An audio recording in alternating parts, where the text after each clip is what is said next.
Get off my land, or I'm calling 911. That's the first thing I heard, her voice slicing through the quiet morning like a bad ringtone, and yeah, she was screaming from a yellow golf cart, phone in hand, live streaming to a ridiculous crowd of 50,000 people. Me.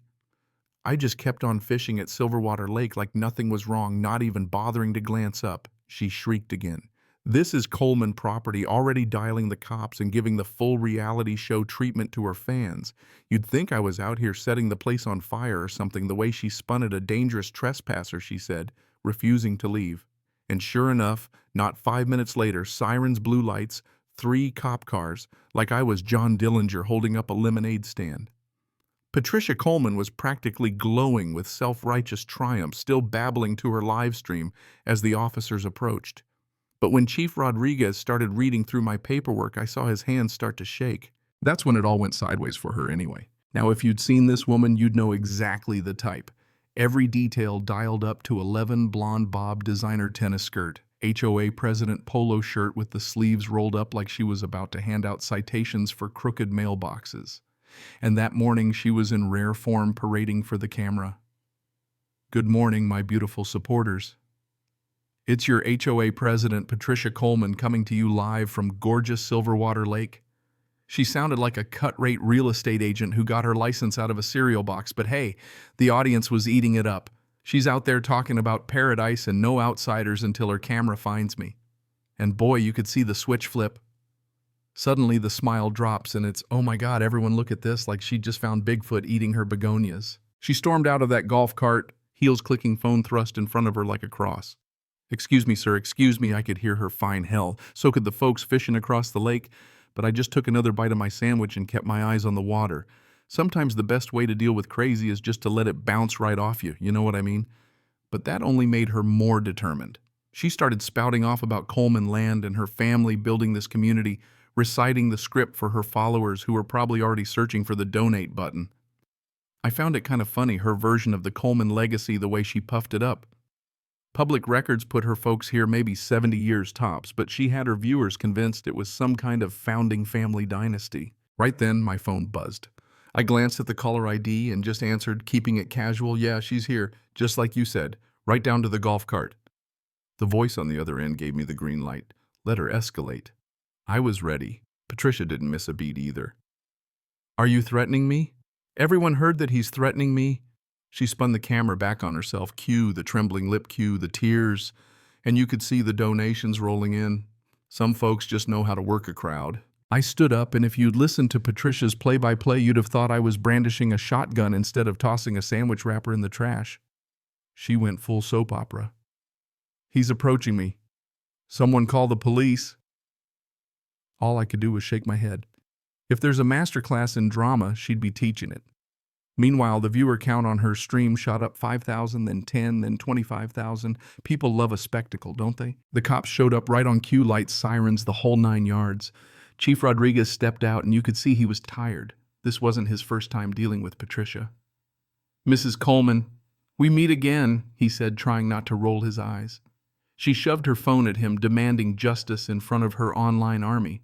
Rodriguez turned to me, asked for my ID, any documents for being on the property.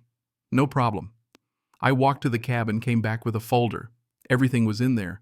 Deeds, records, notarized documents going back decades. Rodriguez flipped through it and you could see his whole demeanor change. Bored cop to stunned investigator in about 10 seconds. Patricia, meanwhile, kept narrating, waiting for her victory, not realizing the ground was shifting under her feet. Mrs. Coleman, Rodriguez said, voice shaking a little, you might want to stop streaming. She just laughed, still thinking she was in control. But when he read the deed aloud, independent property 1952, predating all HOA jurisdiction by 40 years, owned by North Star Holdings, well, let's just say Patricia's followers started to wake up. You could see the panic creep in. One viewer commented, "That's my dad's company. They own half the town." Another said, "Maybe check with a lawyer." The donation stopped. The narrative had flipped. I decided to make it a personal. "Officer Rodriguez, your father Miguel worked for us, good man, always on time. We helped pay for his cancer treatment." That broke the fourth wall. Rodriguez looked at me, realization dawning. Patricia shrieked about deep state conspiracies, but it was over. Her own friends started backing away, seeing which way the wind was blowing. And then the twist. Old Wallace, the neighborhood's senior citizen, hobbled up during the chaos. "Patricia, you're making a terrible mistake," he said, voice like gravel. "That man's Arthur Hayes' grandson. You have no idea what you're dealing with." Patricia waved him off. Arthur was a nobody, but Wallace kept on. "Your family lost everything to North Star 30 years ago. You're fighting the wrong battle." Even the chat lit up. "Wait, what happened 30 years ago?" Patricia's grip was slipping and fast. "I got a call that night. Richardson, our family lawyer, he wanted me to see something at his office. I walked in the next day, and he showed me the map.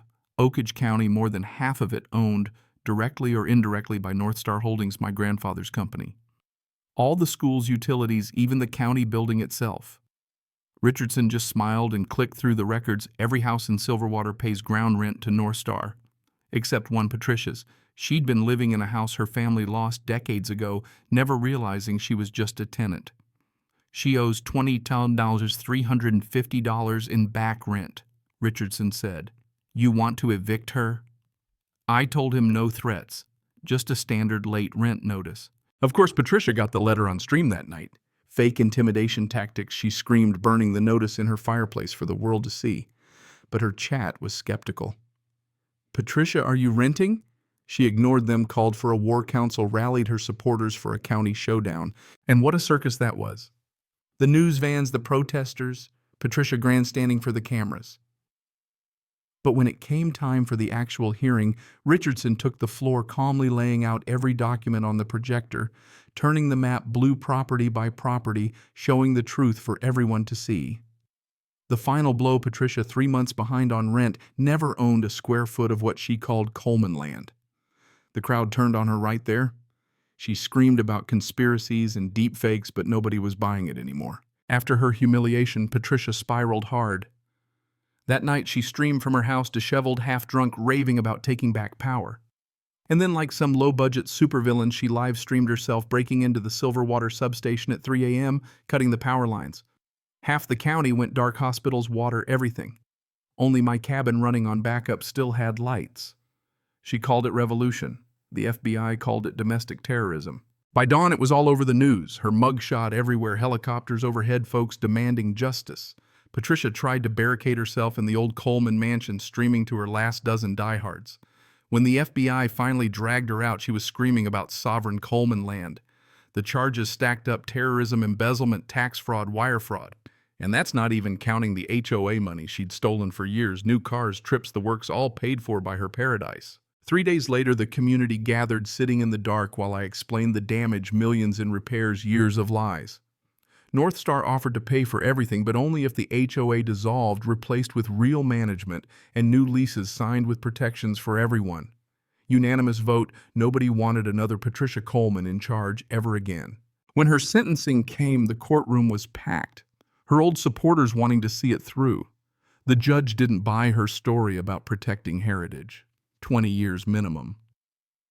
But I suggested a different punishment: community service, cleaning the county building, specifically the third-floor bathroom where her grandfather ended it all. Poetic justice every day, a reminder of where pride and greed get you. 5 years later, I saw her gray roots, cleaning uniform, silent as a ghost. Her daughter Sarah, now a VP at North Star, ran into her there, told her straight up, "I made it honestly the right way." Patricia just stared at her mop, finally out of lies. Now I'm back at my spot on the dock, fishing in peace. The lake's quiet, the sun's coming up, and for once nobody's yelling. The past is still there, but maybe the next generation won't repeat it. Maybe karma, slow as it is, finally caught up. So how many years should Patricia get for live streaming her own downfall and blowing up half the county? Drop your wildest predictions or conspiracy theories in the comments, because honestly, real life is stranger than fiction, and I'm just here for the show. If you think justice was served, or if you think there's more to the story, let's hear it below. Where's the line between defending what's yours and losing your mind for an audience? Let's get the debate rolling, because out here the truth's messier than any live stream.